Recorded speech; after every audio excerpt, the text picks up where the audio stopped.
अरे तू लोग काम काहे नहीं करत? काम कर काम कर। जी जी बहुत अच्छा से काम चलत बा, बहुत जल्द हो जाई। अरे रउआ काहे घबरात बानी, राउर हिस्सा पहुँच जाई नु। जी हाँ उहे न कहत बानी कि राउर हिस्सा मिल जाई।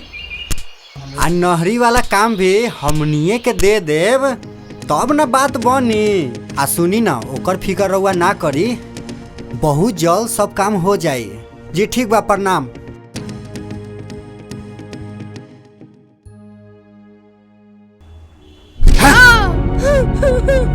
रे कुकुर के पिला हरामजादा, हराम के पैसा चाहिए तोरा। ई काम कौन तोर बाप करी? काम छोड़ कहीं के चल जाके काम कर।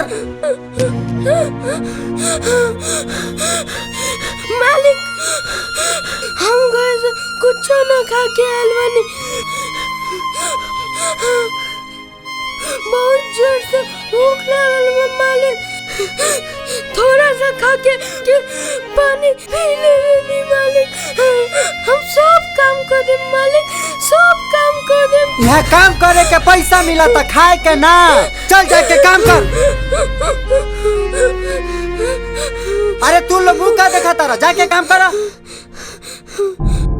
प्रेम बाबू, रउआ ई लड़का के मार के काहे काम करावा तानी?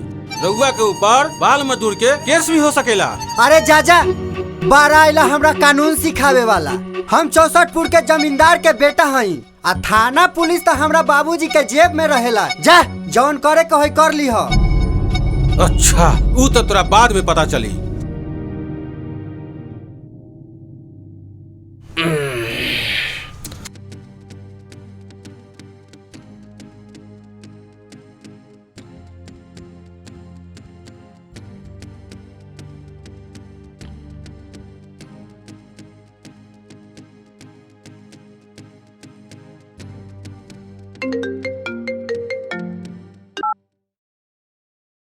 हेलो कौन?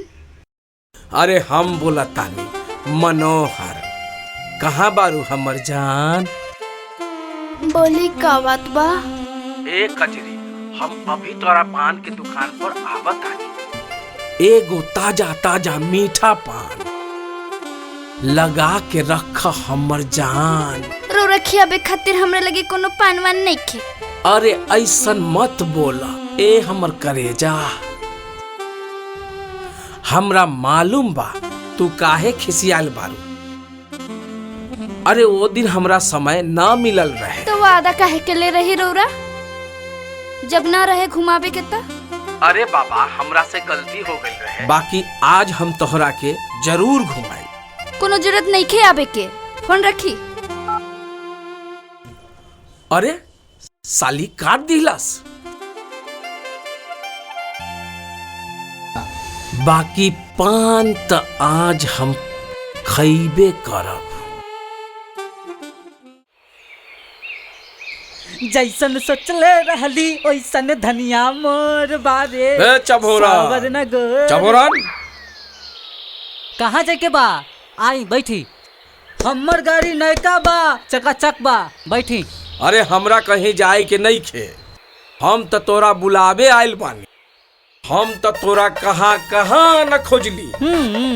बैरिया से लेके जुरन छपरा, कंपनी बाग से लेके सूता पट्टी, सरैयागंज से लेके मोती झील, आ तू मिलले इहे माधोपुर में। एकरे कहल जाला घर में मुर्गी आ शहर में ढिंढोरा। चल चल, तोरा बिना हमर सब काम खराब हो रहल बा। ना हम ना जाए। गाड़ी बात सुन के हमारा काम करे के नहीं खे। देख चभोरन, बुर्बक लेखा बात मत कर। छोरी मालिक, जब हमरा जाही के नहीं खे तो काहे रे तेल लगावले बानी डिबिया बुता के। अरे चल न रे, 2000 रुपया के महीनो बढ़ा दे। आ कजरी के दुकान में पान खिया दे। पान? हाँ पान। चली चली मालिक, ला पप्पू छत्ता पान। तू हमार टोटो घरे लगा दी है। चली मालिक, मालिक जल्दी चली। चल, पान खाए चल। के बाद देविया बुता के। मालिक बाकी हमार एगो शर्त बा। ऊ कजरी के दुकान में हम पान खाए जाता नी से हमर घर वाली के मालूम ना हो के चाहिए, न तो फिर ना छोड़ दो ना छोड़ दे। अरे बाप रे बाप।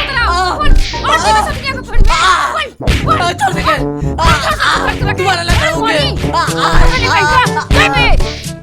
रे रे चोरना रे फेर का। अरे नाना मालिक कुछ ना मालिक रउर गाड़ी कहाँ बा? रे वहाँ लगौले बानी वहाँ। चल चल जल्दी चल। चली चली मालिक।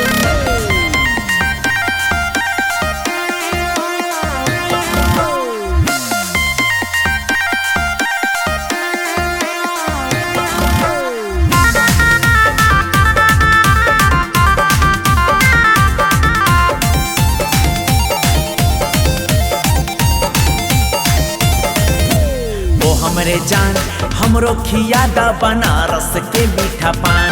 ओ हमरे जान हमरो खियादा बनारस के मीठा पान। चूना लगा के कट्ठा लगई ले लिहा भले परान। चूना लगा के कट्ठा लगई ले लिहा भले परान। ओ हमरे जान बाकी पहले खियादा बनारस के मीठा पान। ओ हमरे जान बाकी पहले खियादा बनारस के मीठा पान। और खियादा ना वादा जे कइला भूला तू गइला बितिया गइला तहार। वादा जे कइला भूला तू गइला बितिया गइला तहार। वो जमींदार चला पहले घुमा दा मुजफ्फरपुर बिहार। वो जमींदार चला पहले घुमा दा मुजफ्फरपुर बिहार। ओ हमरे जान बाकी पहले खियादा बनारस के मीठा पान। ओ जमींदार चला पहले घुमा दा मुजफ्फरपुर बिहार। ओ हमरे जान बाकी पहले खियादा बनारस के मीठा पान।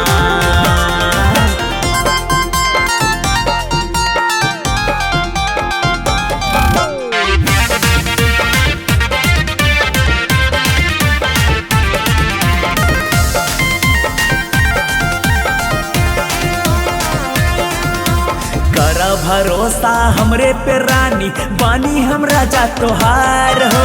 मुजफ्फरपुर के लीची खिया के पूरा घुमा दे बिहार हो। अरे सुना तारू की ना हो। कर भरोसा हमरे पे रानी बानी हम राजा तोहार हो। मुजफ्फरपुर के लीची खिया के पूरा घुमा दे बिहार हो। जबन तू कहबू सब कुछ होई। जबन तू कहबू सब कुछ होई। दिल के पूरा अरमान। ओ हमरे जान बाकी पहले खियादा बनारस के मीठा पान।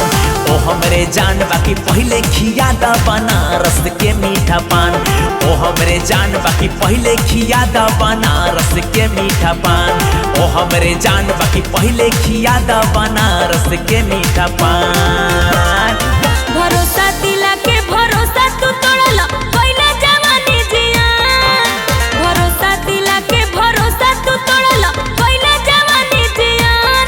ओ जमींदार चल पहले घुमा दा मुजफ्फरपुर बिहार। ओ जमींदार चल पहले घुमा दा मुजफ्फरपुर बिहार। ओ हमरे जान बाकी पहले खियादा बनारस के मीठा पान। ओ जमींदार चल पहले घुमा दा मुजफ्फरपुर बिहार। ओ हमरे जान बाकी पहले खियादा बनारस के मीठा पान।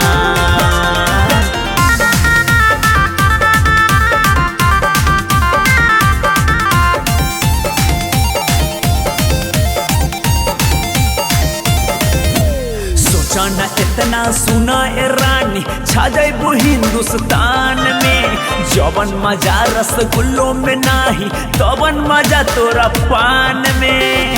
अरे साचो न कहतानी। सोचा न इतना सुना ए रानी छा जाइबू हिंदुस्तान में। जवन मजा रसगुल्लों में नाही तवन मजा तोरा पान में। कहबू त तोहरा हम लिखवा दे। कहबू त तोहरा हम लिखवा दे सौंसे हिंदुस्तान। ओ हमरे जान बाकी पहले खियादा बनारस के मीठा पान। ओ हमरे जान बाकी पहले खियादा बनारस के मीठा पान। ओ हमरे जान बाकी पहले खियादा बनारस के मीठा पान। ओ हमरे जान बाकी पहले खियादा बनारस के मीठा पान। पानो खियाइब जानो बनाइब बाकी माना तू कहना हमार।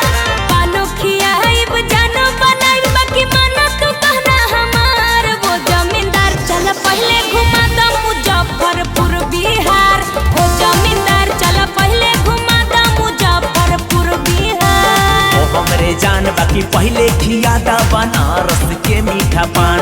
ओ जमींदार चल पहले घुमा द मुजफ्फरपुर बिहार। ओ हमरे जान बाकी पहले खिया दा बनारस के मीठा पान।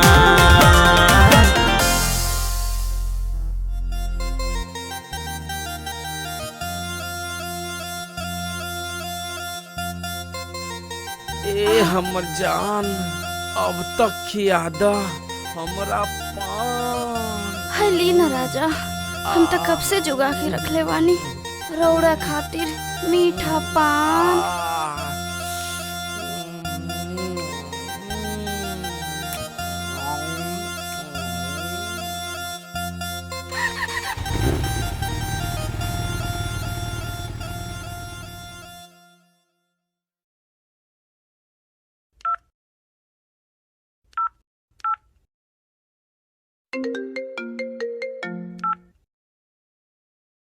हाँ त्रिपाठी जी, हम शंकर यादव बोला तानी।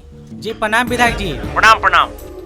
त्रिपाठी जी, हम फोन रउआ लगे एक खातिर कहले बानी कि रउआ घर के पीछे जवन सड़क बन रहल बानू नया वाला, हाँ हाँ हाँ हाँ ओकर ठेकेदारी मनोहर यादव कर रहल बा। जी। आ हमरा मनोहर यादव पर तनिको भरोसा नहीं खे। ये खातिर रउआ ओकरा के अपना देख रेख में काम करवाई। अच्छा से माल मटेरियल मिले के चाहिए। सीमेंट बालू के मात्रा अगर अच्छा होई तब नु ज्यादा दिन तक सड़क चली। जी जी विधायक जी, अरे रउआ एकर चिंता बिल्कुल छोड़ दी। अरे बिल्कुल हम अपना देख रेख में ये रोड पूरा बनवाए। अच्छा त्रिपाठी जी, चुनाव के का समाचार रउआ तरफ चल रहल बा अभी? चुनाव के तो चिंता रउआ छोड़िए दी। चुनाव में तो एकदम रउए वोट मिली, काहे कि राउर नाम ना काम बोलता। हाँ, हमरो रउआ सब पर पूरा भरोसा बा कि अमकी बार हमरा की निराशा न करब। अच्छा त ठीक बा। जी प्रणाम। प्रणाम प्रणाम।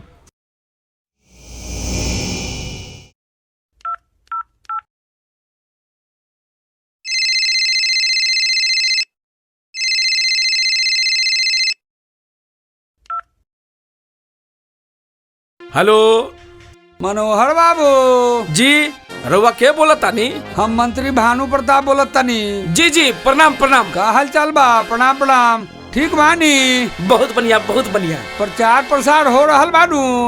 बहुत बढ़िया से प्रचार प्रसार हो रहल बा, लेकिन थोड़ा में और जोर लगावे के बा। अरे का जोर लगाए, हमरा तो अभी ले टिकटे कंफर्म ना भइल बा। अरे काहे हड़बड़ातानी?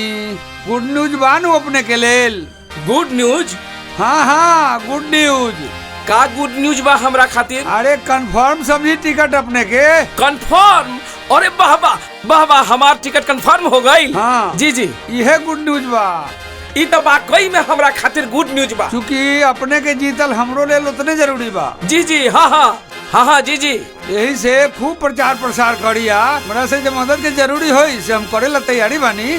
जी जी जी जी हाँ हाँ। चली बढ़िया से प्रचार उचार करी। बाकी जे हमारे सहयोग के जरूर होई बराबर हम तैयार बानी। जी जी प्रणाम प्रणाम। प्रणाम प्रणाम मनोहर बाबू। चलिए विजयी भवा विजयी भवा।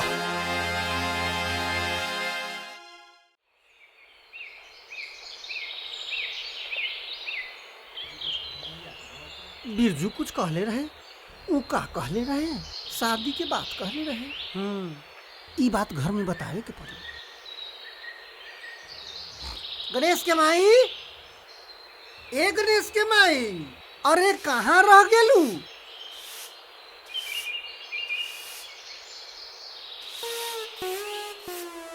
बोली का बात बा? रउआ तो दान बेचैने हो जाली। अरे भात नु पसबैत रहनी ह, तनको गील हो जाई त थरिया फेंके लागल। अच्छा उ सब बात छोड़ा, तोरा से एगो बात कहे के रहे जे हम भूल गेल रहनी ह। का बात बा? बोली। काल्हे बिरजू मिलल रहे हमरा।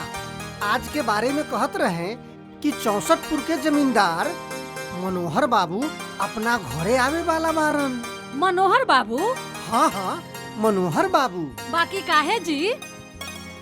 अपन बेटी सालू के आपन पतोह बनावे के चाहतारन। बा काहे ऐसन मजाक करतानी जी? हम साचो कहतानी सालू की माई, आज ऊ लोग केहू बेर ले जरूर आई है। हमार बेटी बड़ भाग्यशाली बा जे ओकरा खातिर रिश्ता चल के आ रहल बा। राउर महिमा अपरंपार बा।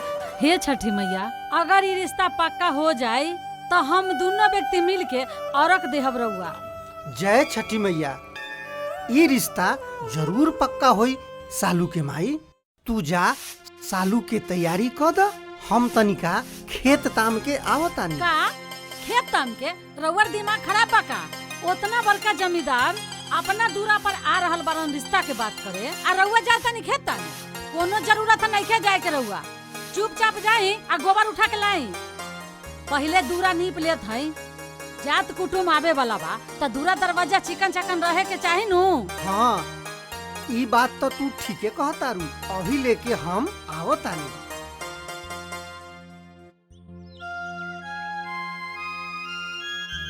बेटा गणेश, हाँ माई। एक बाल्टी पानी ले आव, दूरा नीपे के बा। जी माई अभी लावतानी। देखा बाल्टी केने बा।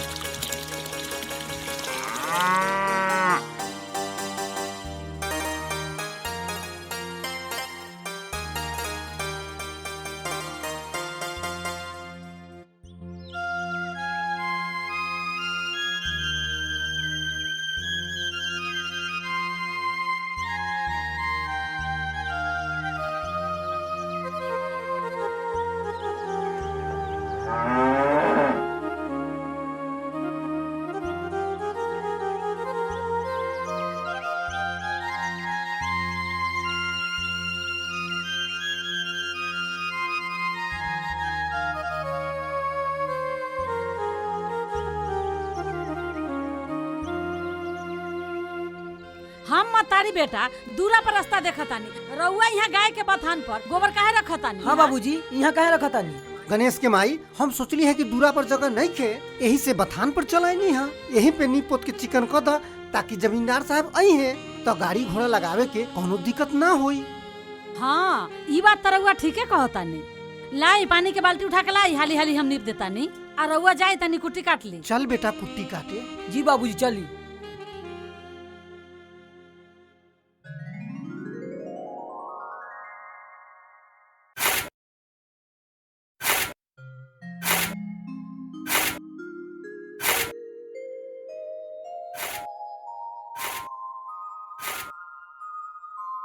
बाबूजी एगो बात कही।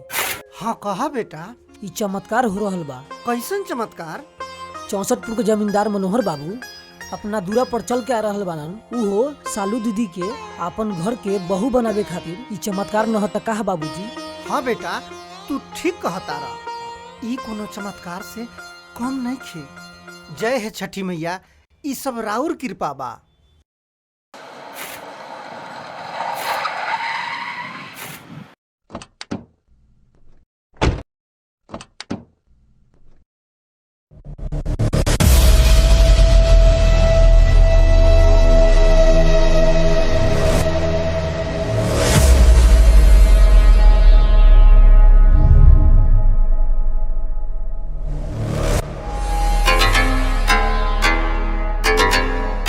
ड्राइवर गाड़ी उधर लगा दे। उहे बारन भूषण भाई। अरे बउआ तनी जा तो जल्दी खटिया बिछावा। प्रणाम मनोहर बाबू। प्रणाम प्रणाम। आई आई बैठी। रुकी रुकी अब बैठल जाओ।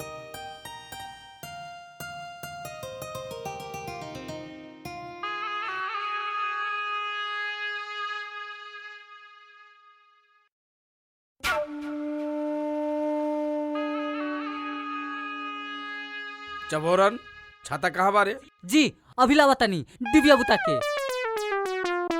हमरा पहचाना तानी भूषण भाई। ई कैसन बात करत तारी मनोहर बाबू? भला 64 के जमींदार के न पहचानी? आज एगो गरीब के दूरा पवित्र हो गेल मनोहर बाबू, रुआ आवे से। ऐसन कोनो बात नहीं के भूषण भाई। आई पहले बैठी। न मनोहर बाबू, हम भला राउर बराबरी में कैसे बैठ सकीले? हमारे इतना हैसियत कहाँ जे राउर बराबरी में बैठे? रुआ कहाँ 64 के जमींदार, आ हम कहाँ खेती बाड़ी करे वाला एगो गरीब मजदूर। ये गलती हमरा से कबू न हो सकेला मनोहर बाबू। अरे उ सब पुराना बात बा भूषण भाई, ओकरा भूल जाई रहुआ। हम कैसे भूल जाई मनोहर बाबू? इंसान चाहे जितना भी छलांग लगा ली, बाकी धरती से कूद के आसमान कबू न छू सकेला।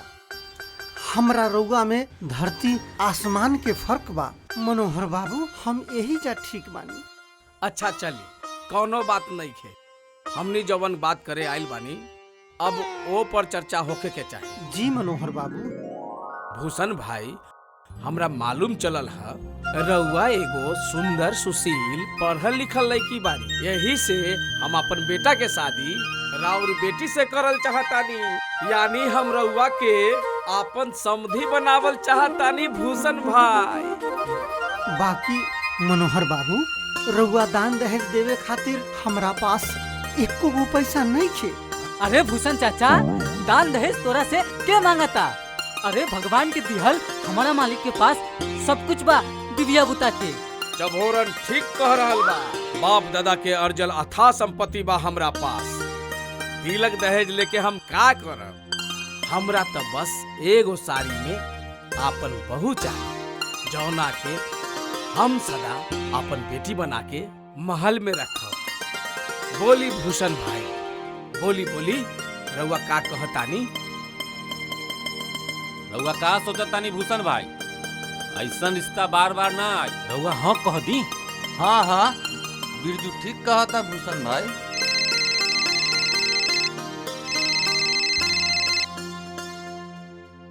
हेलो, प्रणाम प्रणाम। हाँ मिश्रा जी, हमरा एगो अर्जेंट काम बा, ऐसे हमरा अभी थोड़ा विलम्ब हुई। हम चौधरी जी के भेजा तानी, तब तक रउआ मीटिंग शुरू करी। चौधरी जी, रउआ गोपालपुर जाई, वहाँ मीटिंग हो रहल बा, हम आवा तानी। जी ठीक बा। पहले रउआ लोग नाश्ता पानी तो कर ली। हाँ ठीक बा, पहले नाश्ता कर ली। अब मालिक हम तोरा के माना कहले बा, जो कर। ठीक बा मालिक, तनी धरी ता।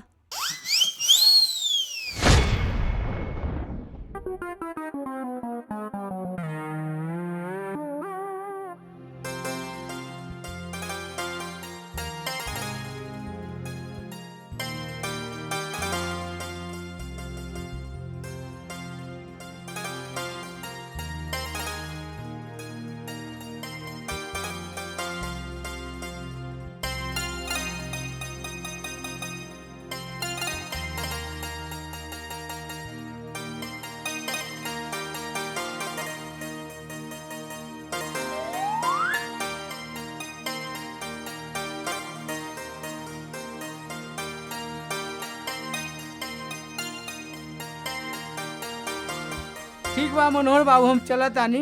हाँ हाँ चौधरी जी, रहुआ जाई। जी। भूषण भाई, ई टेबुल हटवाई और एगो कुर्सी लगवाई। जी जी। बउआ, टेबुल ले जा आ कुर्सी ले आवो।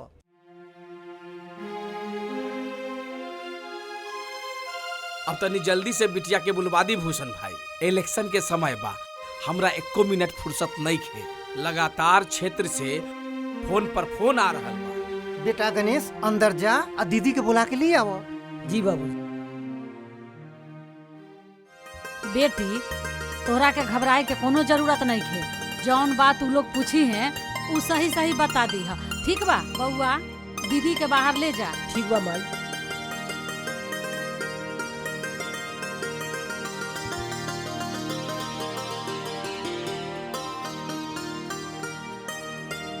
खुश रह, खुश रह।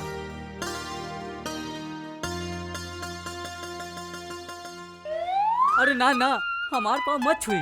होखे वाली छोटी मालकिन, हम तो राउत सेवक है। दिव्या बुता के जाई कुर्सी पे बैठी।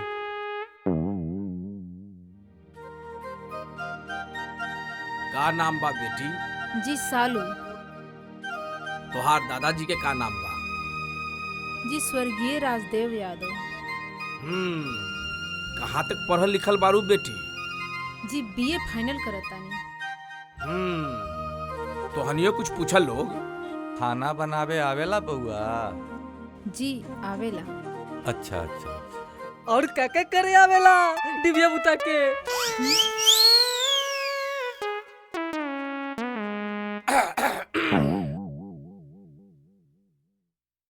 एकर कहे के मतलब गलत मत समझिए बेटी। एकर भाषे हा डिबिया बुता के। एकरा कहे के मतलब रहे कि पढ़ाई लिखाई के अलावा और कुछ काम करेलू। जी, पढ़ाई के अलावा हम जीविका में काम करत हनी। अरे वाह, तू तो बहुत अच्छा काम करेलू बेटी। मालिक हमरा लड़की पसंद बा, डिबिया बुता के। ठीक बात, तू जा घरे।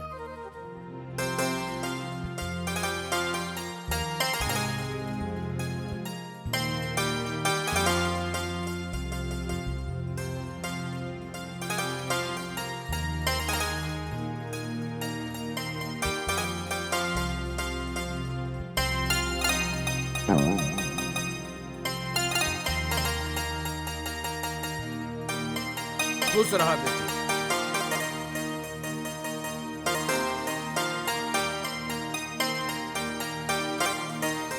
भूषण भाई, राउर बेटी हमरा पसंद है। आज से राउर बेटी के हम आपन बहु स्वीकार करतानी।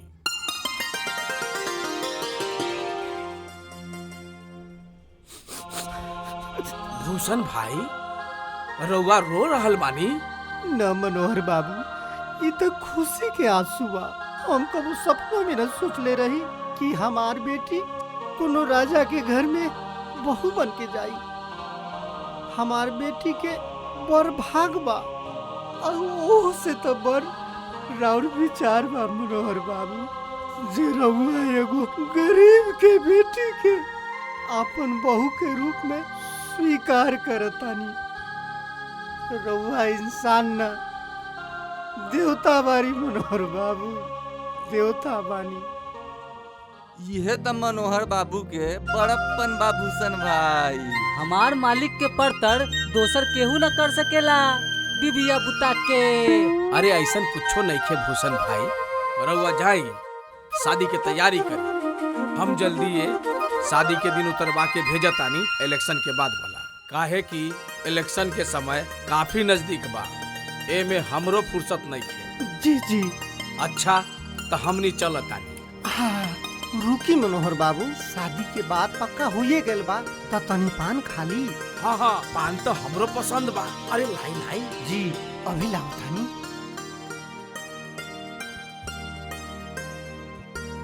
ई ली पान।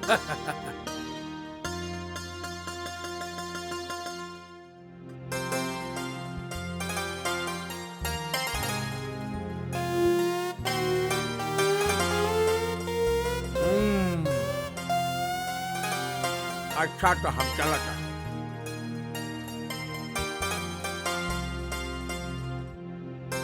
प्रणाम। जी प्रणाम। चला।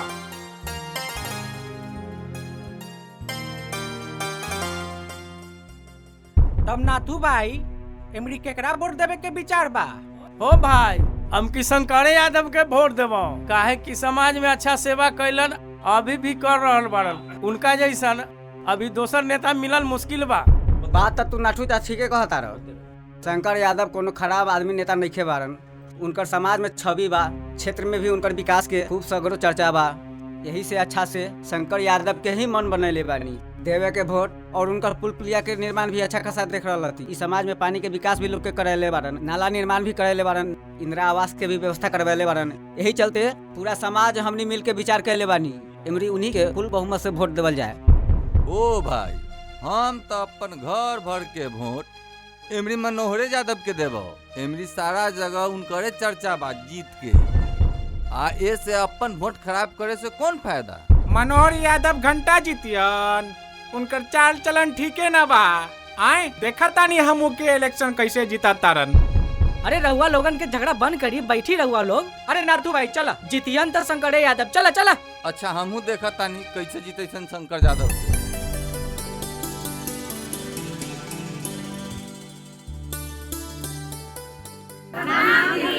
प्रणाम प्रणाम, कैसी हैं आप लोग? ठीक है, आप कैसे हैं? मैं भी ठीक हूँ। सबसे पहले आप लोग अपना परिचय दीजिए और समूह का नाम बताइए। हमारा नाम सुमिला देवी, सुरभि जीविका से जुड़े हुए। मेरा नाम सविता देवी, मैं सुरभि जीविका स्वयं सहायता समूह का कोषाध्यक्ष। हमार नाम कुललक्ष्मी देवी बाटे, हम सुरभि जीविका से जुड़ल बाटे। हमार नाम बच्ची देवी है, सुरभि जीविका के हम अध्यक्ष हैं। हमार नाम है जया देवी, सुरभि जीविका से जुटल। हमार नाम सनिचरी देवी बा, हम सुरभि जीविका से जुटल बानी। हमार नाम पार्वती देवी बा, सुरभि जीविका स्वयं सहायता समूह के सदस्य बानी। हमारा नाम विशेखा कुमारी, सुरभि जीविका की सदस्य। हमारा नाम पिंकी कुमारी है, हम सुरभि जीविका से जुटल।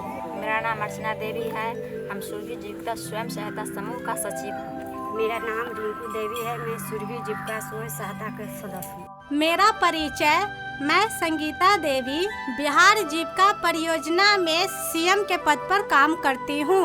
अच्छा दीदी, ये तो हुआ हम सभी का परिचय। अब दीदी ये बताइए, जीविका समूह में जुड़ने से आप लोगों को क्या क्या फायदा हुआ है, बताइए। अच्छा सुमिला दीदी, जीविका में जुड़ने से आपको क्या फायदा हुआ है? फायदा हुआ जे गाय खरीदे, दूध दूते हैं, खाते हैं, बेचते हैं, उसी से पैसा सधाते हैं। अच्छा सविता दीदी, जीविका में जुड़ने से आपको क्या फायदा हुआ है? जीविका में जुड़ने से फायदा है जे हम महाजन से पहले 10 रुपया ब्याज लेके काम करत रहनी है, और ओकरा बाद में जब से ये सुरभि जीविका में जुड़नी है, ओकरा बाद 1 रुपया % ब्याज लेके हम अपन काम कर रही है। खेती में लगा के अनाज बेच के बाल बच्चा के पढ़ा के ओमे सधा रही है, महीने महीने चुका रही है। हाँ कुललक्ष्मी दीदी, जीविका में जुड़ने से आपको क्या फायदा हुआ है? दीदी हम का बताई, एकरा से काथी काथी हमरा फायदा भइल ह। पहले इन्ने उन्ने हमर लइका सब घूमत फिरत रहलन सा, हमर मालिक साहब कमा के आवत रहलन, उन्ने दारू पी के उलट जात रहलन, खेती बाड़ी न करत रहलन।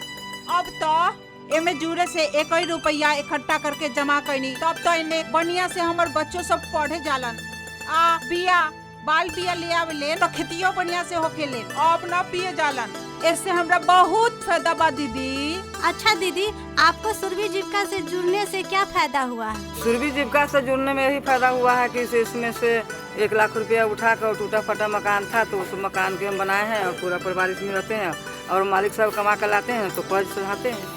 हाँ गाया दीदी, आप बताइए, जीविका में जुड़ने से आपको क्या फायदा हुआ है? तो पहले बिहार सरकार में 5 धूर में घर बना के टट्टी के रहे, लेकिन ये में बहुत फायदा हमको हुआ में कि 10 धूर जमीन भी खरीदे, तो फिर वो खरीद के अपना घर बनाए हैं, और घर बना के फिर एक बकरी खरीद, और ओकरा बाद हमें वो अपना लड़का के दुकान भी करते हैं, और वही से दुकान से अपना पैसा तो होता है, धीरे धीरे लाते हैं। देखिए दीदी, समूह से जुड़े से हमरा बहुत फायदा भइल। ई पैसा लेके साग सब्जी के खेती हम करी ले, आ उहे साग सब्जी बेच के हम ई कर्जा सब चुकाई ले। जीविका में जुड़ने से आपको क्या फायदा हुआ है? जी फायदा तो हमको हुआ कि दूसरा जंग से हम 10 रुपये % पैसा लिया, इसमें जुटे तो हम 1 रुपये % पैसा लेकर हम अपना खेत बाड़ी छुड़ा कर कर्ज सधा रहे। सीमा दीदी, आप बताइए, जीविका में जुड़ने से आपको क्या फायदा हुआ है? हम तो 50,000 रुपया में लिए, तो लेके दुकान में लगैली है, तो दुकान से कमा रहा थी, तो धीरे धीरे सधवैली है, और बाल बच्चा के पढ़वैली, अपन वही में से सब चीज चलवैली, खाना पीना दूध दही सब चलवैली। हाँ दीदी, एगो बड़ खुशी के बात बा कि हमार बेटी के शादी तय हो गई है 64पुर के जमींदार मनोहर बाबू के बेटा से, और उहो बिना दहेज के। यही से उनका सवाकन खातिर समूह से 50,000 रुपया कर्ज चाहिए दीदी। ये तो बड़ी खुशी की बात है पार्वती दीदी, जो आपकी लड़की की शादी तय हो गई है। क्या दीदी, पार्वती दीदी 50,000 रुपया ऋण मांग रही है समूह से? क्या इनको अपनी लड़की की शादी में खर्च करने के लिए ऋण मिलना चाहिए या नहीं? ठीक है, तो दीदी मैं प्रस्ताव लिख देती हूँ। आप लोग बैंक जाकर निकासी करके 50,000 रुपया पार्वती दीदी को दे दीजिएगा। हाँ, ये लीजिए दीदी रजिस्टर। मैं इसी के साथ आज का बैठक समाप्त करती हूँ। सभी दीदी को मेरा प्रणाम। हाँ दीदी, ये बक्सा खोली, एमे सब सामान से रख दी।